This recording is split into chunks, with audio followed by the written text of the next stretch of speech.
Asunder. It is.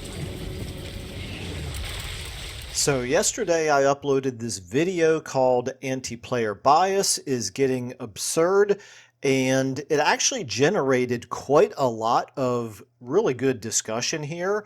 So that's a credit to all of you guys and the comments that you made. Now, most of you understood what I was saying in that video, but a few people were confused by it, I think. So I'll try to clarify that a little bit. But anyway, with all of that commentary that came out of that video, it actually made me think, okay, this is a topic that is worthy of a deeper dive and a little bit more discussion, because I do think anti-player bias does have a place in this game.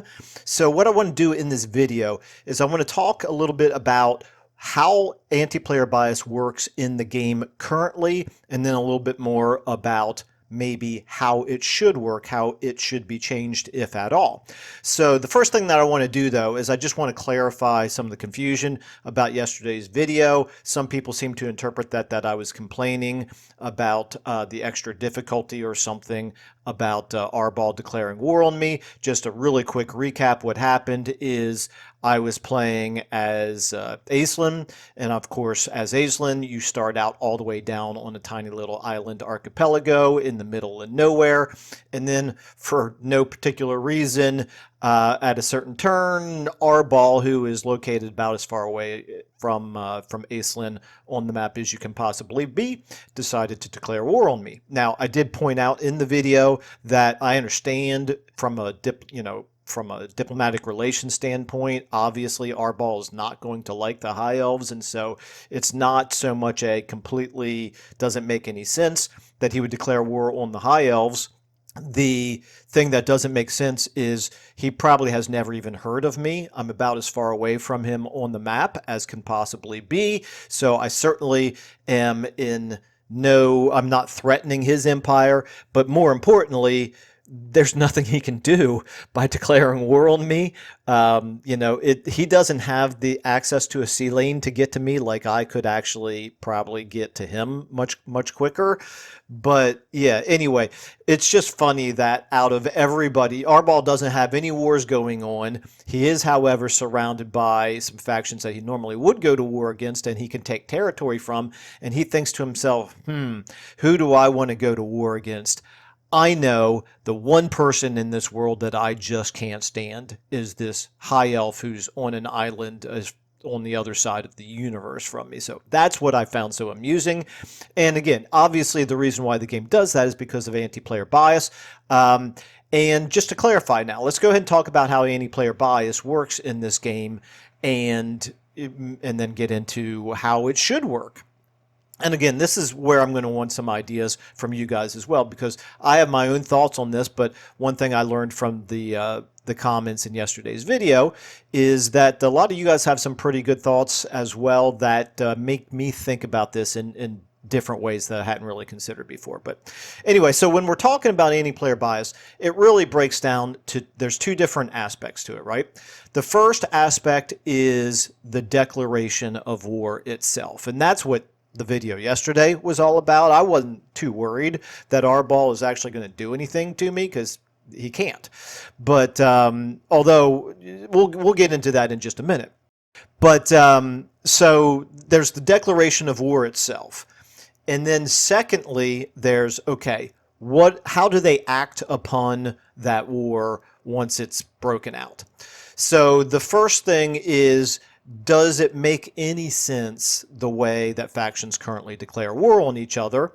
Often it does make sense, but every once in a while you run into a situation like what I posted yesterday, which is doesn't make any sense for this faction to declare. I shouldn't say it doesn't make any sense. It makes the slightest little bit of sense that this faction declared war on me because Arbal is a warmonger. He does like to go to war, and it makes sense, of course, that this Khorne faction would hate the High Elves.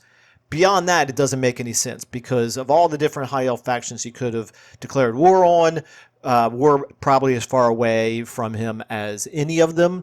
So also, he's just got those other neighbors that are closer that, it would make a whole lot more sense for him to go to war against. And because of how the game operates, AI factions don't just declare war on everybody; they declare war on one or two.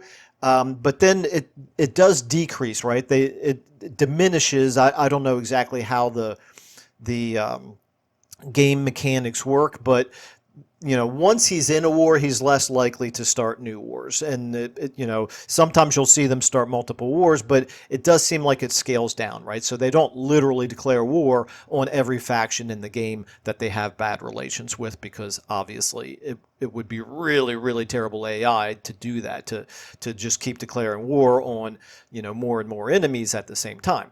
So, does it make sense from that standpoint that a faction would declare war on the player who is located on the other side of the world from them?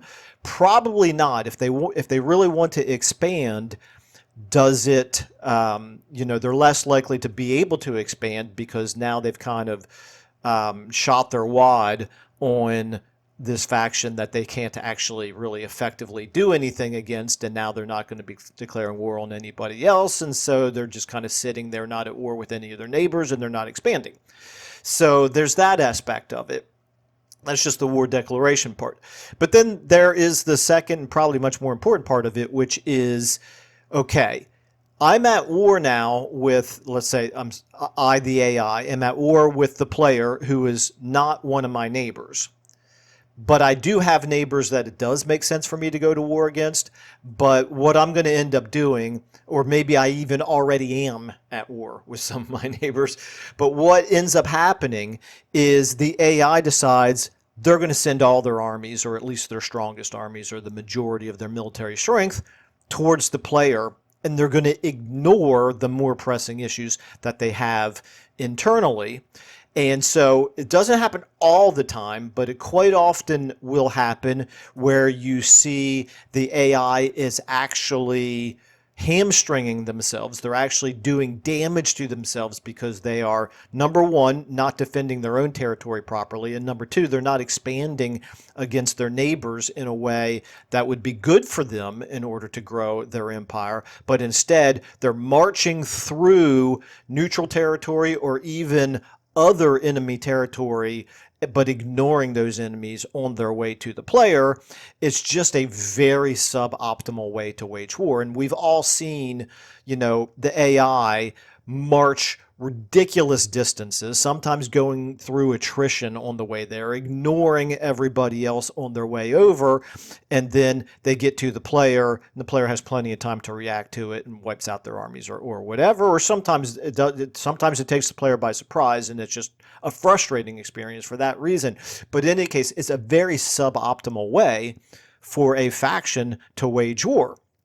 So let's go ahead now. I mean, I think that's my best summation. I could go on a little bit more, but that's my best summation of how the anti-player bias in this game works for the AI currently.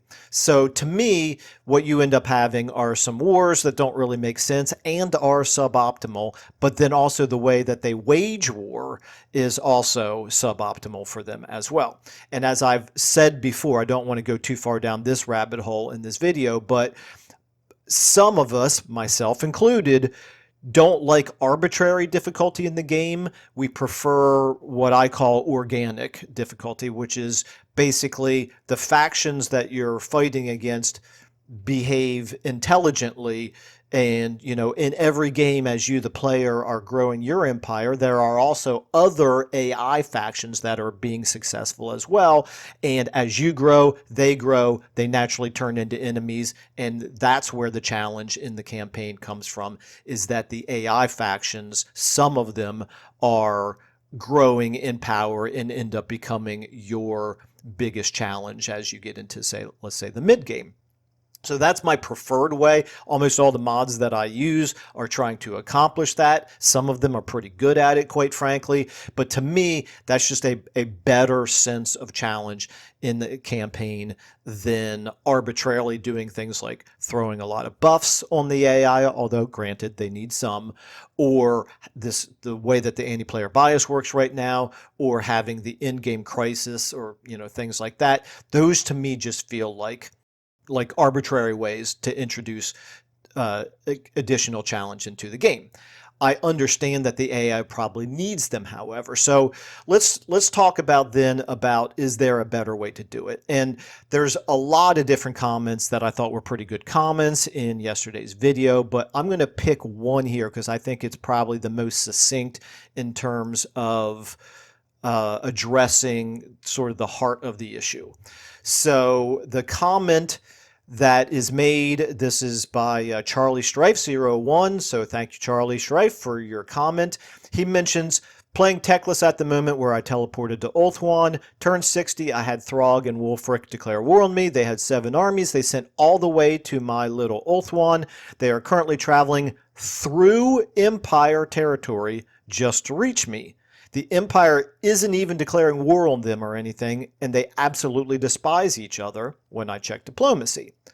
Now, I like this because it means my campaign is now harder, but I hate it because it just breaks any immersion I'm trying to have, and it feels like the game is just purposely and unfairly targeting me. So I think that's a pretty good, succinct summary of what I've just been trying to talk about, and it's a good example of sort of the arbitrary nature of this anti-player bias.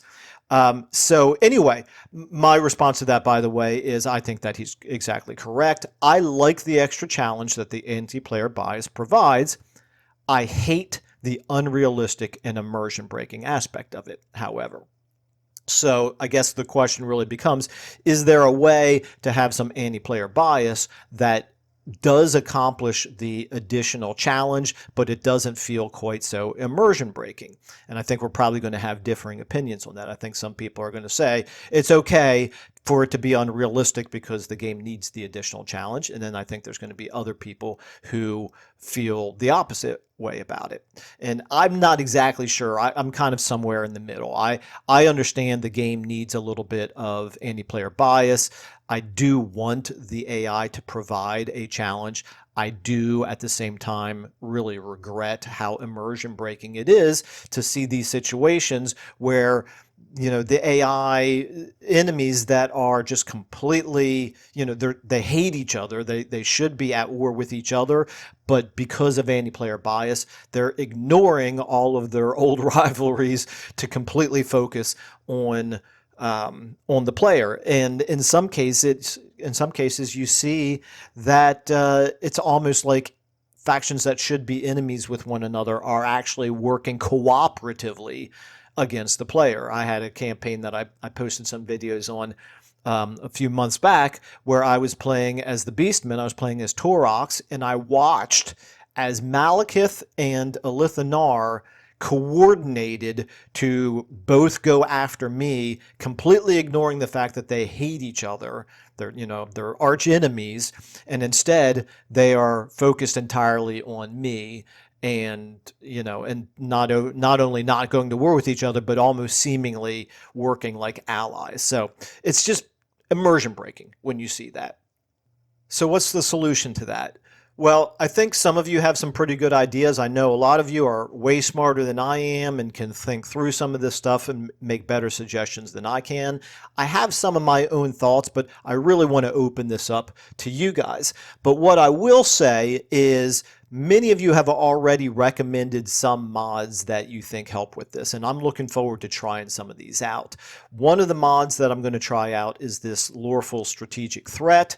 There's another one that actually removes the anti-player bias. I'm not really sure I want to go quite that far, but I am going to test these things out because I do think that there are ways to achieve the same basic concept of making it harder for the player. Again, things that can, reduce the player's ability to just snowball and make the mid-game, for example, much more difficult for the player. I'm going to be in favor of things that can accomplish that, but I just prefer to have it happen in a more realistic and more thematic and less immersion-breaking way than it currently does. So if you know of other mods that you think might help with this sort of a thing, please recommend those as well. But if you, if you have other ideas, or, just share your thoughts about, like, what do you wish if you were a game designer and you could tell CA how to change the existing anti-player bias system, what would your suggestion be? Because I kind of think that this Loreful Strategic Threat mod might be kind of on the right path here, in terms of, as you're taking more territory that factions believe that either they themselves or at least their race should have claim to, it's more likely that it's going to generate some like border tension and just, some cultural friction or whatever. It's almost like I'm thinking back to how Europa Universalis always kind of handled the buildup of tensions between countries, to the point where war becomes almost inevitable because they covet each other's land, for example. So I think that there's ways to do it that goes a little bit beyond purely the whole, well, they're the player and they need additional challenge, and just because I have a -1 diplomatic relations with them, that's all the justification I need to go ahead and declare war on them, regardless of how close they are to me. So I know some of the other ideas that were thrown out were things like there ought to be a minimum distance, so that, or I should say a maximum distance really, so that they don't declare war on a player when they're too far away from you, that sort of thing. But anyway, so I'm opening this up for other ideas. I've probably rambled on enough about this, but if you're still with me and you have any thoughts, please do share those in the comments below, and I'll look forward to checking those out. So anyway, I'm going to go ahead and leave it there. Thanks everybody so much for watching and listening, and for your great commentary. Keep the discussion civil. That's all I ask, guys. Every once in a while, somebody has to get a little bit childish and make personal attacks, or things like that, and that's a little bit unfortunate, because I do like the back and forth, but we just need to be respectful of one another. All right, with that, I'm going to go ahead and leave it there. See you guys in the next video.